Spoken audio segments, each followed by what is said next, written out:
नमस्कार दोस्तों, आपका बहुत बहुत स्वागत है हम लोगों के चैनल स्टडी CRQ में। जिस तरह की हम अपने करंट अफेयर्स का सीरीज चलाते हैं, अभी कुछ दिन पहले हम लोग अगस्त का संपूर्ण सफाया कर चुके हैं और अब आगे बढ़ते हुए जुलाई के करंट अफेयर्स के सेशन को शुरू करते हैं। ठीक है, चलिए तो अब जुलाई का करने वाले हैं। सब कोई तैयार है ना? स्टार्ट करें? चलिए जोश में रहिएगा लोग। ठीक है, चलिए तो जुलाई करंट अफेयर्स का पहला क्वेश्चन बताइए लोग कि 1 जुलाई को कौन सा दिवस मनाया गया? 1 जुलाई को कौन सा दिवस मनाया जाता है? तो 1 जुलाई को मनाया जाता है जीएसटी दिवस। कौन सा दिवस? जीएसटी दिवस। 1 जुलाई को जीएसटी दिवस मनाया जाता है। 101वां संवैधानिक संशोधन, ठीक है, 1 जुलाई 2017। ठीक है, 1 जुलाई 2017 से जीएसटी लागू होता है। 101वां संवैधानिक संशोधन के द्वारा हम लोग मतलब ये आता है। क्लियर है सब? आगे बढ़े। असम था। चलिए, हाँ, फर्स्ट स्टेट असम था। प्रथम कंट्री फ्रांस था और फ्रांस के द्वारा ये शुरू किया गया था जीएसटी। चलिए आगे है, अगला क्वेश्चन है कि 1 जुलाई 2022 को एनटीपीसी ने भारत की सबसे बड़ी तैरती हुई सौर ऊर्जा परियोजना कहाँ शुरू की है? एनटीपीसी के द्वारा, ठीक है, भारत की सबसे बड़ी तैरती हुई सौर ऊर्जा परियोजना कहाँ चालू किया गया है? एनटीपीसी मतलब कि नेशनल थर्मल पावर कॉर्पोरेशन। ठीक है, और एनटीपीसी एक महारत्न कंपनी है और जो एनटीपीसी है उसके जो अध्यक्ष हैं उनका नाम है गुरदीप सिंह। क्या नाम है? गुरदीप सिंह। तो ये क्वेश्चन है कि एनटीपीसी ने भारत की सबसे बड़ी तैरती हुई सौर ऊर्जा परियोजना कहाँ शुरू की है? तो ये शुरू किया गया है तेलंगाना में। कहाँ पर? तेलंगाना में। क्या शुरू किया गया है भाई तेलंगाना में? भारत की सबसे बड़ी तैरती हुई सौर ऊर्जा परियोजना। ठीक है, चलिए आगे बढ़ते हैं। अगला क्वेश्चन का राज्य 2 जून। हाँ, तेलंगाना जो राज्य पहले नहीं था, ठीक है, इसको आंध्र प्रदेश से अलग किया गया था। 2 जून 2014 को तेलंगाना को 29वें राज्य के रूप में गठित किया गया था। कोई दिक्कत? चलिए आगे बढ़ते हैं। अगला क्वेश्चन है कि 1 जुलाई 2022 को नीरज चोपड़ा ने डायमंड लीग मीट में कौन सा पदक जीता है? तो आपको ये पता होना चाहिए कि डायमंड लीग जो होता है वो भाला फेंक से रिलेटेड एक लीग है। ठीक है, उसमें इससे पहले किसी भी भारतीय के द्वारा कोई भी पदक नहीं जीता गया था। लेकिन ये जो है, क्या नाम है इनका? नीरज चोपड़ा। तो नीरज चोपड़ा जो है ये डायमंड लीग में भी सिल्वर मेडल जीते थे। कौन सा मेडल? Silver medal. चलिए बहुत बढ़िया। तो यही क्वेश्चन है कि नीरज चोपड़ा ने डायमंड लीग मीट में कौन सा पदक जीता है भाई? सिल्वर। तो सिल्वर मेडल जीत लिया है। कोई दिक्कत? चलिए, नीरज चोपड़ा के द्वारा ही 7 अगस्त को, हाँ, 7 अगस्त को कौन सा दिवस मनाया जाता है बताइए लोग? 2 ठो, एक हस्तकरघा दिवस मनाया जाता है और एक क्या मनाया जाता है? भाला फेंक दिवस। कोई दिक्कत? चलिए आगे बढ़ते हैं। अगला क्वेश्चन है कि 1 जुलाई 2022 के सूचना के अनुसार वित्त वर्ष 2026-27 में भारतीय बाजार में इलेक्ट्रिक दुपहिया वाहन की हिस्सेदारी कितने प्रतिशत होगी? यानी कि जो वित्त वर्ष 2026-27 है उसमें एस्टिमेट ये लगाया गया है, मतलब एस्टिमेट पूछा है कि जो इलेक्ट्रिक बाइक होते हैं, दो पहिया जैसे बाइक हो गया, मोटरसाइकिल हो गया, ठीक है, तो इलेक्ट्रिक बाइक इस सब का साझेदारी कितना प्रतिशत बढ़ जाएगा हम लोग के इंडियन मार्केट में? तो वो 100%। कितना? 100%। आज हम लोग गाड़ी पेट्रोल पर चलाते हैं, डीजल पर चलाते हैं, लेकिन आने वाले दिनों में चार्जेबल होगा सब चीज। ठीक है, और 2026-27 तक लोग आदी हो जाएंगे पूरे के पूरे इलेक्ट्रिक वाहनों को यूज करने के। ठीक है, चलिए आगे आते हैं। अगला क्वेश्चन है कि 1 जुलाई 2022 को ब्रिक्स समूह में शामिल होने के लिए ईरान और किस देश ने आवेदन किया है? ब्रिक्स का अगर फुल फॉर्म बोले तो ये ऑलरेडी 5 देशों के नाम का पहला अक्षर है, BRICS। ठीक है, बी फॉर होता है ब्राजील, उसके बाद रसिया, उसके बाद इंडिया, उसके बाद चाइना और उसके बाद साउथ अफ्रीका। तो यही है कि 1 जुलाई 2022 को ब्रिक्स समूह में शामिल होने के लिए ईरान के साथ साथ एक और देश है जो आवेदन किया है। तो वो कौन सा देश है? तो ईरान और अर्जेंटीना। कौन सा? ईरान और अर्जेंटीना ब्रिक्स में शामिल होने के लिए आवेदन दिया है। कोई दिक्कत? अब बताइए लोग कि ब्रिक्स की स्थापना कब होती है?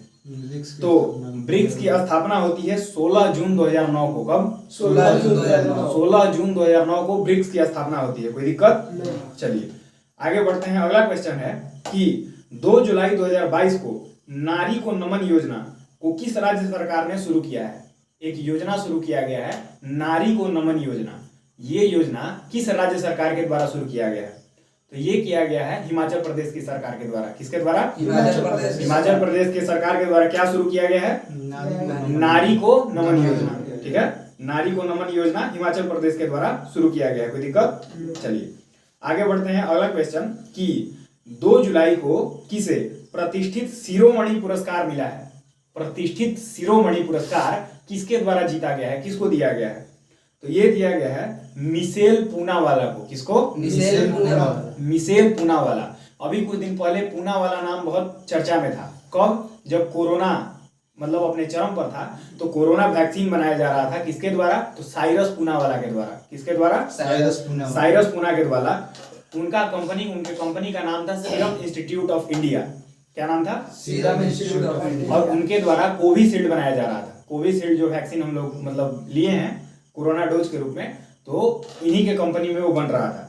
उनका क्या नाम था? साइरस पूनावाला। लेकिन ये प्रतिष्ठित शिरोमणि अवार्ड किसको दिया गया है? तो वो दिया गया है मिशेल पूनावाला को। किसको? मिशेल पूनावाला को। कोई दिक्कत? चलिए आगे बढ़ते हैं। अगला क्वेश्चन है कि CII गुणवत्ता रत्न पुरस्कार 2021 से किसे सम्मानित किया गया है? CII गुणवत्ता रत्न पुरस्कार 2021 से किसे सम्मानित किया गया है? तो अब ये CII पुरस्कार आखिर दिया किसको जाता है? तो CII पुरस्कार दिया जाता है नेतृत्व, योगदान और जो विशिष्ट सेवा देता है समाज को, ठीक है, उसको CII अवार्ड दिया जाता है। ठीक है, तो CII गुणवत्ता रत्न पुरस्कार 2021 से सम्मानित किया गया है अशोक सुत्ता को। किसको? अशोक सुत्ता। क्या नाम है? अशोक सुत्ता। सुट्टा मारने वाला नहीं, सुत्ता। क्या? सुत्ता। अशोक सुत्ता। चलिए आगे बढ़ते हैं। अगला क्वेश्चन है कि 2 जुलाई 2022 को प्रधानमंत्री मोदी ने कहां में बॉस इंडिया के स्मार्ट परिसर का उद्घाटन किया है? हम लोग के प्रधानमंत्री मोदी हमेशा किसी न किसी चीज का उद्घाटन करते ही रहते हैं। ठीक है, तो इस बार बॉस इंडिया के स्मार्ट परिसर का उद्घाटन किया है उनके द्वारा। ठीक है, क्या किया गया है? बॉस इंडिया नाम का एक स्मार्ट परिसर का उद्घाटन किया गया है और ये किया गया है बेंगलुरु के अंदर। कहां पर? बेंगलुरु के अंदर। चलिए बेंगलुरु का बताइए लोग, राजधानी कहां पर है? कर्नाटक का राजधानी ठीक है, हाँ मतलब कर्नाटक की राजधानी कहाँ है? बेंगलुरु है। ठीक है, सिलिकॉन वैली ऑफ इंडिया कहाँ पर है? बेंगलुरु है। चलिए ठीक है, आगे बढ़ते हैं। अगला क्वेश्चन है कि 2 जुलाई 2022 को QS द्वारा जारी बेस्ट स्टूडेंट सीरीज इंडेक्स 2023 में कौन शीर्ष पर रहा है? QS ये एक संस्था है जो बेस्ट स्टूडेंट सीरीज इंडेक्स जारी करता है। कौन सा index? Best student cities index जारी करता है और उसमें लंदन शीर्ष पर रहा है। कौन? लंदन शीर्ष पर रहा है। ठीक है, और भारत के अंदर मुंबई शीर्ष पर है। भारत के अंदर मुंबई शीर्ष पर है और ग्लोबली देखा जाए तो कौन शीर्ष पर है? लंदन। ठीक है, चलिए अगला क्वेश्चन है कि 3 जुलाई को किस दिवस के रूप में मनाया गया? 3 जुलाई को कौन सा दिवस? जैसे 1 जुलाई को क्या मनाया जाता है? GST दिवस। उसी तरह 3 जुलाई को क्या मनाया जाता है? तो वो मनाया जाता है अंतरराष्ट्रीय प्लास्टिक बैग मुक्त दिवस। क्या? अंतरराष्ट्रीय प्लास्टिक बैग दिवस। यानी कि उस दिन आपको प्लास्टिक बैग का मतलब कम उपयोग करने के लिए, जागरूकता फैलाने के लिए 3 जुलाई को क्या मनाया जाता है? अंतरराष्ट्रीय प्लास्टिक बैग मुक्त दिवस। ठीक है, चलिए आगे बढ़ते हैं। अगला क्वेश्चन है कि 3 जुलाई 2022 को नाटो शिखर सम्मेलन 2022 का आयोजन कहाँ किया गया है? नाटो, पहले नाटो से समझ जाइए। नाटो का फुल फॉर्म क्या होता है? तो नॉर्थ अटलांटिक ट्रीटी ऑर्गेनाइजेशन। क्या होता है? North Atlantic Treaty Organisation. इसकी स्थापना होती है 1949 में। ठीक है, और इसका जो मुख्यालय है वो है ब्रुसेल्स, बेल्जियम में। ठीक है, अब ये जो नाटो है इसका शिखर सम्मेलन हुआ है 2022 में और वो हुआ है मैड्रिड के अंदर। कहां पर है? मैड्रिड। तो मैड्रिड जो है वो स्पेन की राजधानी है। कहाँ की? स्पेन की राजधानी है और मैड्रिड के अंदर ही नाटो शिखर सम्मेलन 2022 हुआ है। कोई दिक्कत? चलिए आगे बढ़ते हैं। अगला क्वेश्चन है कि 3 जुलाई 2022 को किस मंत्रालय ने विदेशी अंशदान नियमन अधिनियम में संशोधन किया है? किसी मंत्रालय ने विदेशी अंशदान नियमन अधिनियम में संशोधन किया है, वो किस मंत्रालय के द्वारा किया गया है? तो वो किया गया है गृह मंत्रालय के द्वारा। किसके द्वारा? गृह मंत्रालय ने विदेशी अंशदान नियमन अधिनियम में संशोधन किया है। ठीक है, चलिए अब बताइए लोग कि भारत के वर्तमान में गृह मंत्री कौन है? होम मिनिस्टर कौन है? तो अमित शाह है। ठीक है, जय शाह उनके सुपुत्र का नाम है। तो बताइए लोग कि जय शाह क्या है? तो वो एसीसी के अध्यक्ष हैं। किसके? ACC एशियन क्रिकेट काउंसिल के। कोई दिक्कत? चलिए आगे बढ़ते हैं। अगला क्वेश्चन है 3 जुलाई 2022 को जारी एशिया प्रशांत सस्टेनेबिलिटी इंडेक्स 2021 में कौन शीर्ष पर रहा है? एक इंडेक्स निकाला जाता है सस्टेनेबिलिटी इंडेक्स।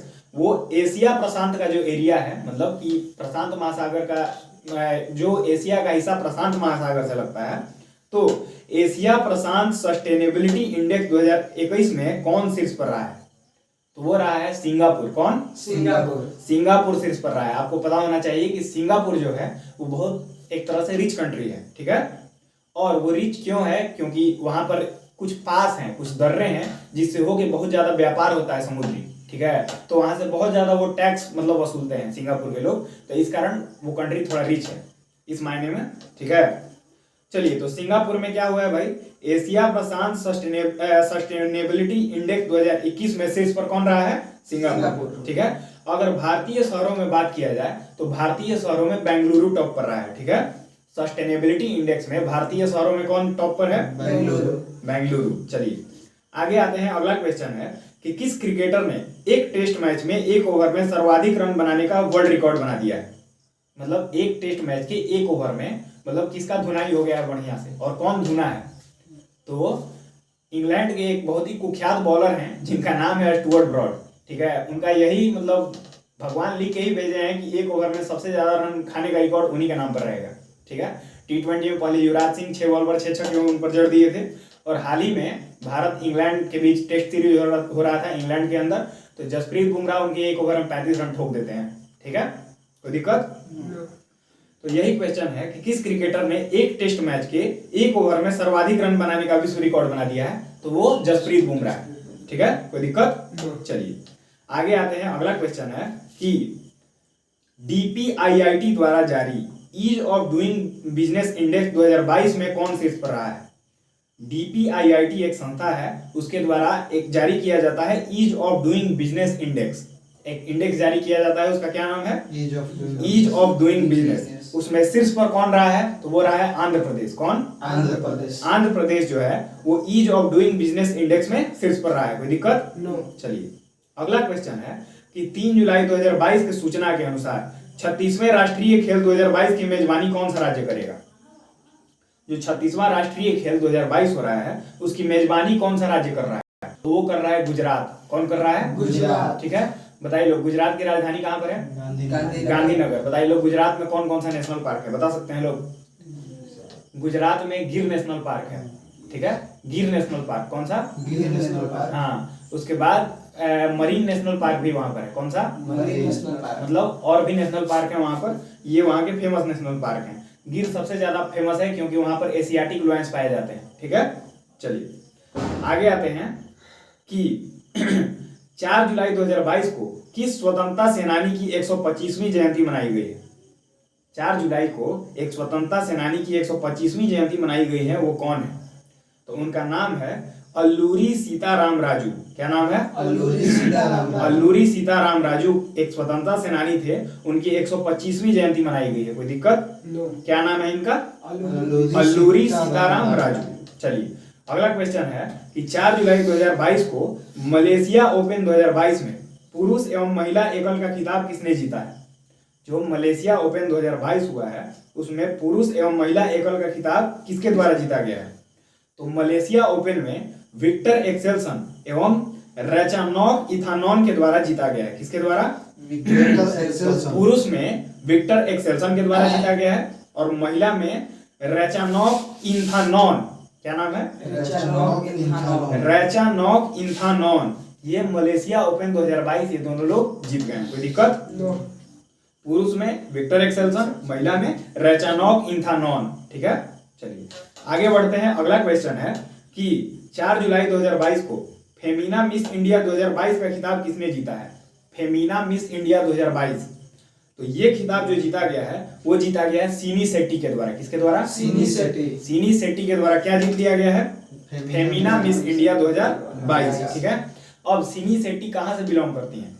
तो सीनी शेट्टी जो है वो कर्नाटक से बिलोंग करती हैं। कहाँ से? कर्नाटक से। सीनी शेट्टी कर्नाटक से बिलोंग करती हैं। बताइए लोग, हाल ही में हम लोग की मिस वर्ल्ड कौन बनी थी 2021 में? ना तो उसका नाम बताइए लोग, कोलोनी मिस वर्ल्ड का। उसका नाम है कैरोलिना बिलावस्का। क्या नाम है? Carolina Bielawska. Carolina Bielawska. बताइए लोग, मिस यूनिवर्स कौन बनी है? हरनाज संधू।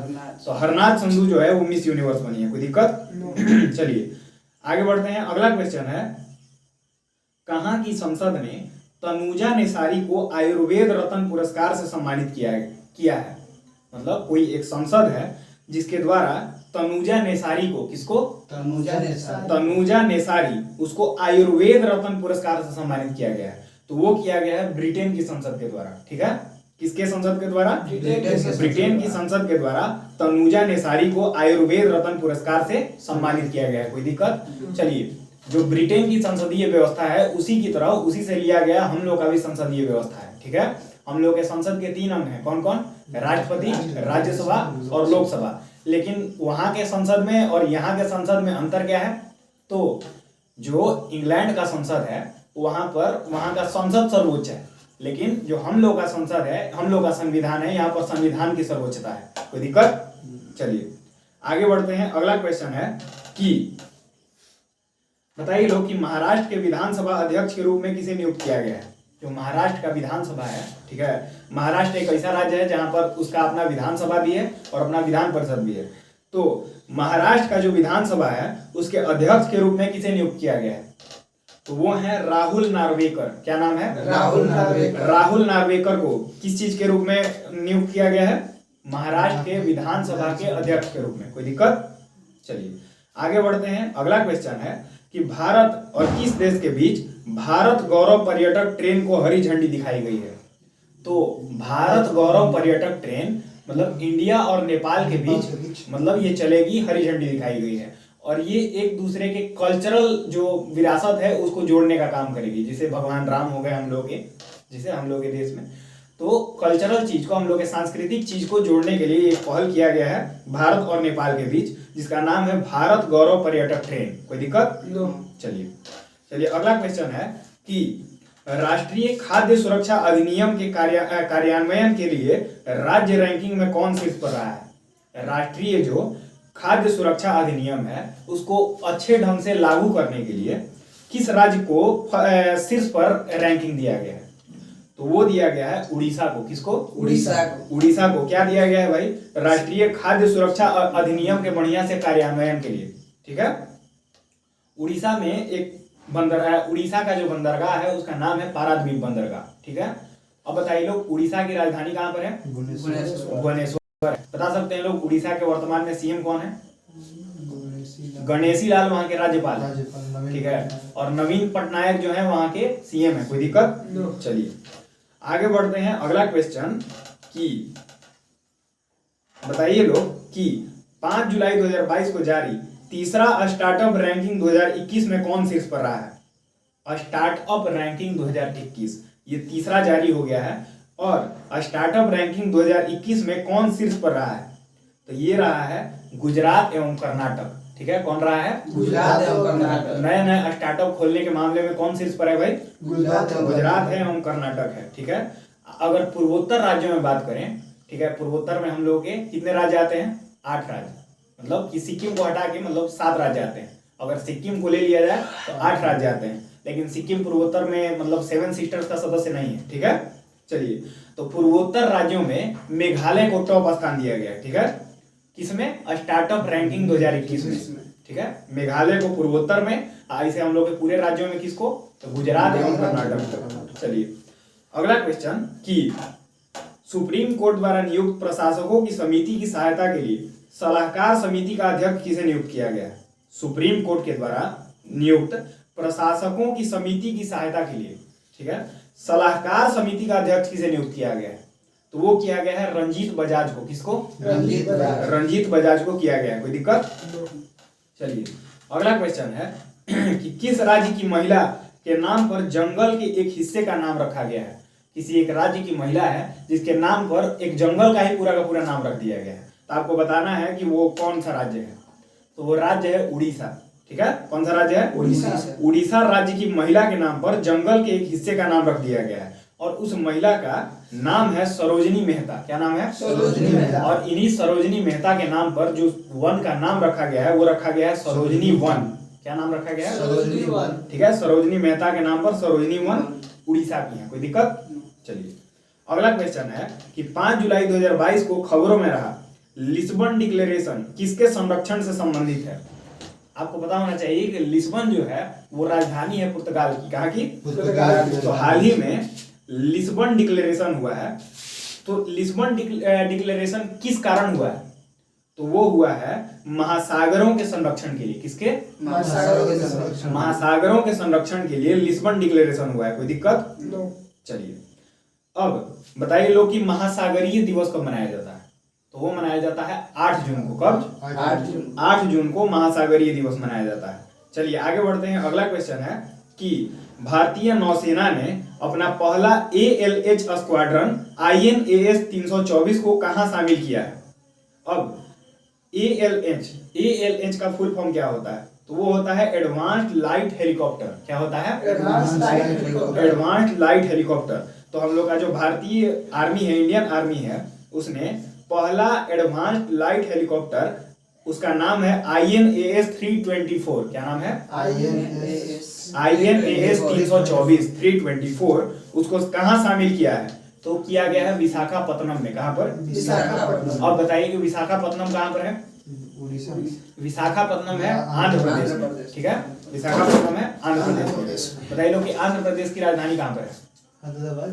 हैदराबाद। ठीक है, आंध्र प्रदेश पहले हैदराबाद था, अब अमरावती कह सकते हैं। ठीक है, चलिए आइए आगे बढ़ते हैं। अगला क्वेश्चन है कि 6 जुलाई को किस दिवस के रूप में मनाया गया? 6 जुलाई। 1 जुलाई को क्या मनाया जा रहा था? GST दिवस।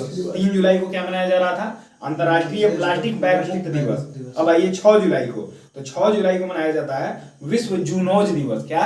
विश्व जूनोज दिवस। विश्व जूनोज दिवस मनाया जाता है 6 जुलाई को। कोई दिक्कत? चलिए अगला क्वेश्चन है कि 6 जुलाई 2022 को किस देश की गणितज्ञ मैरीना वियाजोवस्का ने प्रतिष्ठित फिल्ड्स मेडल 2022 जीता है?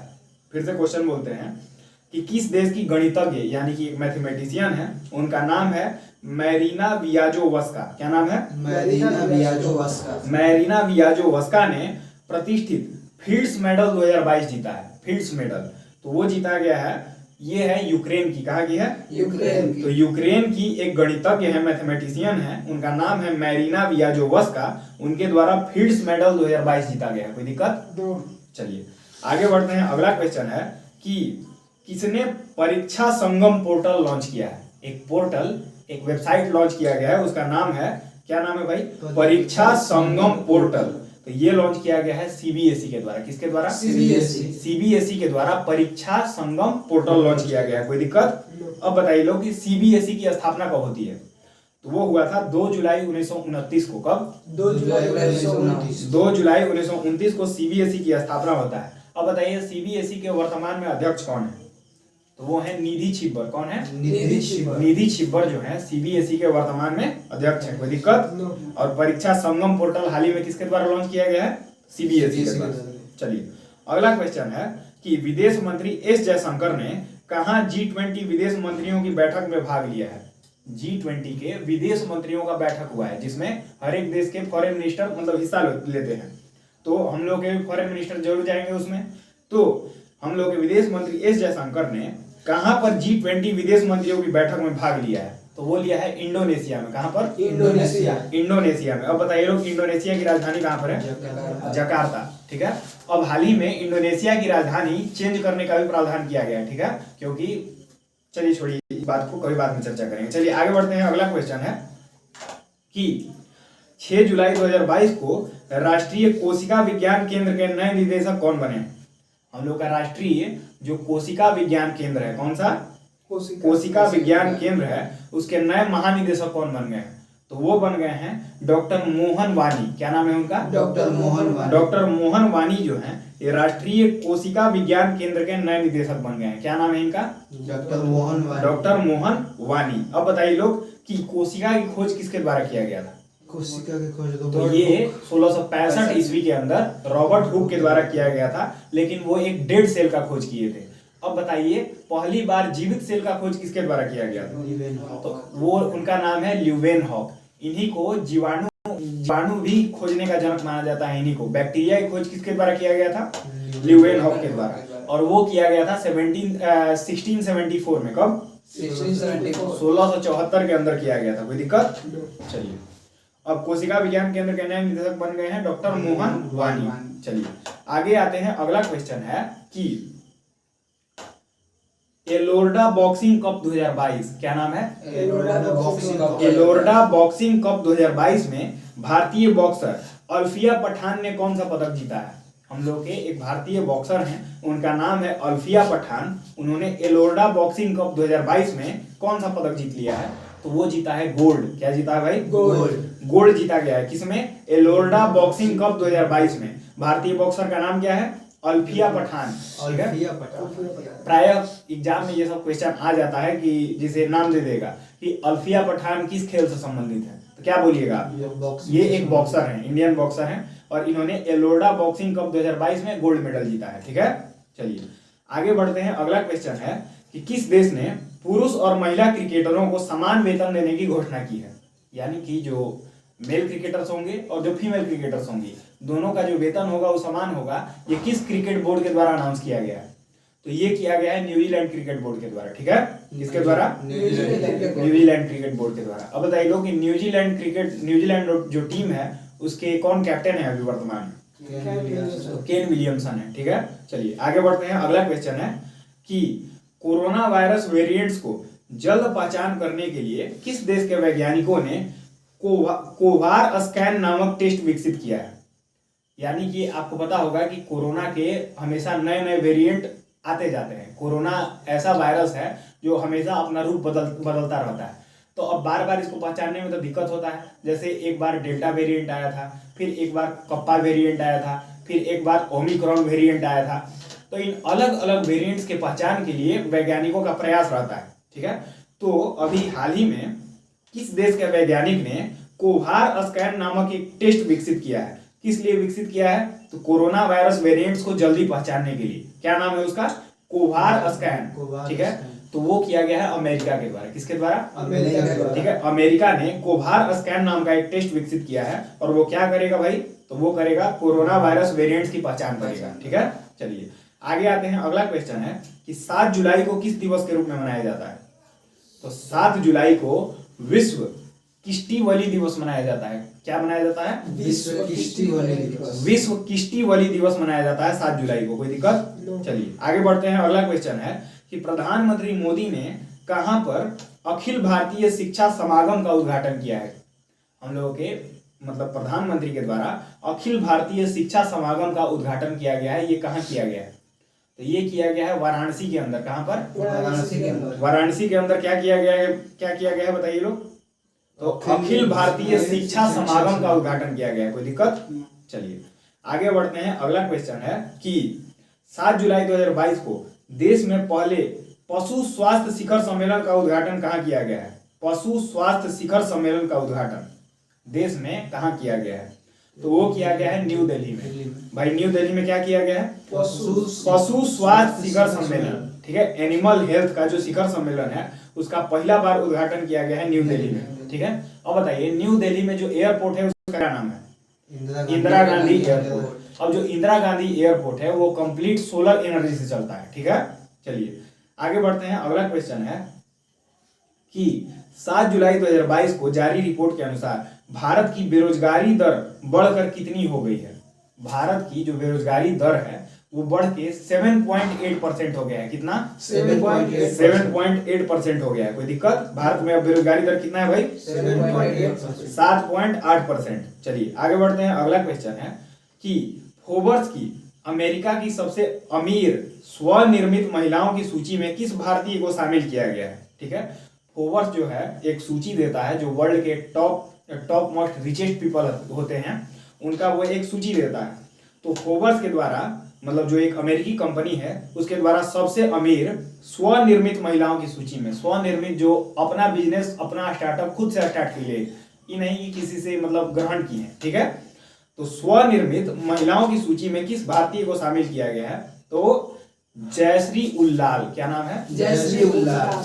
जयश्री उल्लाल जो है उनको फोर्ब्स की अमेरिका की सबसे अमीर स्वनिर्मित महिलाओं की सूची में भारतीय हैं ये, उनको शामिल किया गया। क्या नाम है इनका भाई? जयश्री उल्लाल। ठीक है, चलिए अगला क्वेश्चन है कि 7 जुलाई 2022 को अल्पसंख्यक मामलों के मंत्रालय का अतिरिक्त प्रभार किसे मिला है?